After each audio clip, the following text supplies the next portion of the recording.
ఇది ఎవడు బుర్రనోడు ఎవడు చేయడు. ఇవాళ ఇప్పుడు ఇన్ని ఇండ్లు కూలగొడితే 1000 కోట్ల ఆస్తి నష్టమవుతుంది.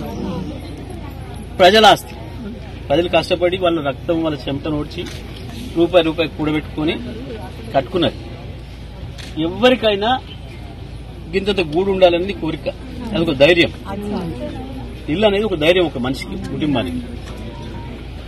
అటువంటిది కొంతకాలం గుడిసెలలో ఉండి రోజు కష్టపడి ఇద్దరు భార్యాభర్తలు తిప్పలబడి 100-200 మిగిలించుకొని నెమ్మదిగా చేసుకుని కట్టుకున్న ఇల్లు. ఒకటే రాడే బంగ్లాలు కట్టలే, ఒకటింత కట్టుకొని పెద్దగా చేసుకున్నారు. పిల్లలు పెరుగుతుంటే అట్లా చేసుకున్నారు. ఇటువంటి ఇళ్లను మేము కూలగొడతాం. ఇప్పటి ప్రభుత్వానికి ఏది కొత్తది కట్టేయడం చేత కట్టలే. కేసీఆర్ కట్టించిండు, మేము కూలగొట్టాలి. కేసీఆర్ పని చేసింది కాబట్టి మేము పని చేయాలనుకుంటున్నాం. కూలగొట్టి పేరు తెచ్చుకుంటాం అనుకుంటున్నారు మూర్తిని. అది జరగదు ఎట్టి పరిస్థితుల్లో. ఒకటే గుర్తుపెట్టుకోండి, మీరు ఇప్పుడు నిన్న మొన్న ఎట్లయితే ఐక్యంగా నిలబడి ఉన్నారో గదే ఐక్యంగా ఉండండి. నేను కూడా మేమటే ఉంటా. ప్రాణం పోయినా ఇల్లు కొనిచ్చేది లేదు.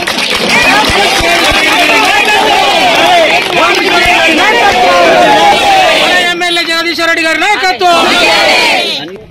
కోర్టు మీద కూడా ఆలోచన చేస్తా. వీళ్ళు అంటే సుప్రీంకోర్టు చెప్పిందని కూడా అడ్డం పెడుతారు. అదే సుప్రీంకోర్టు మనం కూడా పోదాం. అయ్యా మిగతా వాళ్ళకి కాదు మా పరిస్థితి. గవర్నమెంట్ పైసలు తీసుకొని ఇచ్చిన జాగా అనుకునేది వాస్తవం. కొన్ని అయితే కొన్నాక కూడా మీరు ఎవడో కొనుక్కో పైసలు కట్టినది గవర్నమెంట్ జాగా మాకు కట్టాలని చెప్పి మళ్ళీ గవర్నమెంట్ కట్టించుకున్నాం.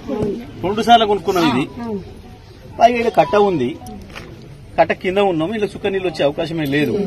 మేము ఏం నీళ్ళనే ఆపుతలేము. ఏడ మాకు ఇబ్బంది లేదు. పైగా అన్నిటికీ మించి ప్రభుత్వమే అనుమతులు ఇచ్చింది. పైగా ఇది గవర్నమెంట్ కాదు స్కూలు. ఇదో స్కూలు, అటొక స్కూలు. 3 స్కూలు ఇప్పుడు దీంట్లో కూలగొట్టాల్సిన దాంట్లో ఉన్నాయి. చెరువులలో కట్టినవి, నాలాల మీద కట్టినవి కూలగొట్టాలి, ఇవి తీసేయాలి, చెరువులు కాపాడాలన్నది ఇలా కొత్త వచ్చింది కాదు. ఎప్పటి నుంచో ఉన్నది. అది సుప్రీంకోర్టు కూడా ఎప్పుడో 20 ఏళ్ల కింద చెప్పింది. అయినప్పటికీ కూడా గతంలో కేసీఆర్ గారు ముఖ్యమంత్రిగా ఉన్నప్పుడు, నేను మంత్రిగా ఉన్నప్పుడు ఈ చర్చ వచ్చింది. ముందు హైదరాబాద్ లో అన్ని ఎక్కువ ఆక్రమిస్తున్నారు. చెరువులు మాయమైపోతున్నాయి. ఈ చెరువులు లేకపోతే నీళ్లు లేకుండా పోతే భూగర్భ జలాలు ఉండవు, బోర్లలో నీళ్లు రావు. నీళ్ల కొరకు చచ్చిపోతామని చెప్పి చెరువులు కాపాడాలనేది వచ్చింది వాస్తవం. అయినప్పటికీ కూడా చెరువులలో ఎక్కువ మునక ప్రాంతంలో కట్టుకుంది బీదవాళ్లు. కష్టపడి రూపాయి కూడగట్టుకుని కట్టుకున్నారు. మరి వీళ్ళని ఒకటిసారి ఇట్లా తీసేస్తే ఎక్కడ పంపుతాం, ఏం చేస్తాం?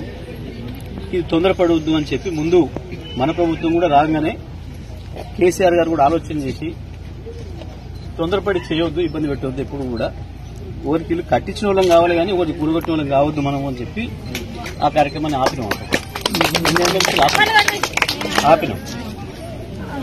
ఆపి ఎక్కడైనా తప్పని పరిస్థితి ఉంటే, ఏదైనా వరదొచ్చి ఇల్లు కొట్టుకుపోయే పరిస్థితి ఉంటే మరి ఆడ మనుషులు కూడా చచ్చిపోతారు కాబట్టి ఇల్లు పోవడంతో పాటు అటువంటి కాడ మాత్రం వాళ్ళని తీసి వేరే ఇల్లు కట్టించి వేరే ఇల్లు కొత్త ఇల్లు చూపించిన తర్వాతనే వాళ్ళను అటువంటి వాళ్ళను కొట్టుకుపోయే అవకాశం ఉన్న వాళ్ళు మాత్రమే మార్చాలి అని చెప్పి ఆ రోజు ఆలోచన చేసి ఆపినాం. ఇవన్నీ కూడా ఎక్కడ కూడా కొట్టుకోవద్దు అని చెప్పి కోర్టుకు కొంత సీరియస్ చెప్పినా సరే కోర్టు ఏం రూలే చెప్తుంది తప్ప మనమే మనుషులు చూడాలి, మానవత్వం చూడాలి, మనుషులుగా ఆలోచన చేయాలి.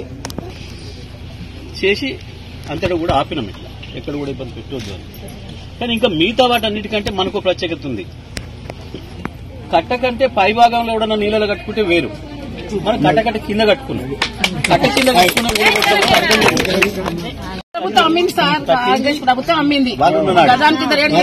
ఎవరైనా ప్రభుత్వాన్ని నమ్మాలి కదా, ప్రభుత్వాన్ని నమ్ముతాం కదా. రిజిస్ట్రేషన్ అయిందంటేనే మనకు నమ్మకం.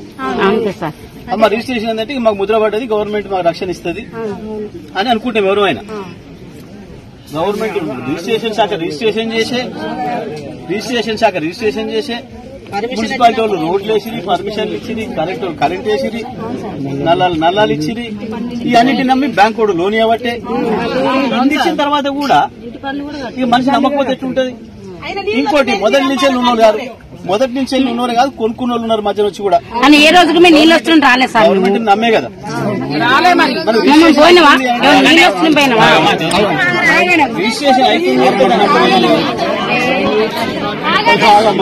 రిజిస్ట్రేషన్ అవుతుంది అని అంటే దాని అర్థం అన్ని మంచిగా ఉంటే రిజిస్ట్రేషన్ అయితే అనుకుంటాం మనం. అన్ని లెక్కకుంటేనే రిజిస్ట్రేషన్ అవుతుంది, ఇది గవర్నమెంట్ చేసే రిజిస్ట్రేషన్ కాబట్టి నమ్ముతాం ఎవరైనా.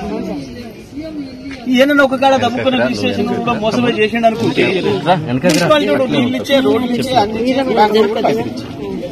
కాబట్టి ఇంత ప్రభుత్వమే నమ్మించి అన్ని రకాలుగా ఈడ ఒకరొకరు 50 ఏళ్ళు 60 నుంచి ఉన్నారు.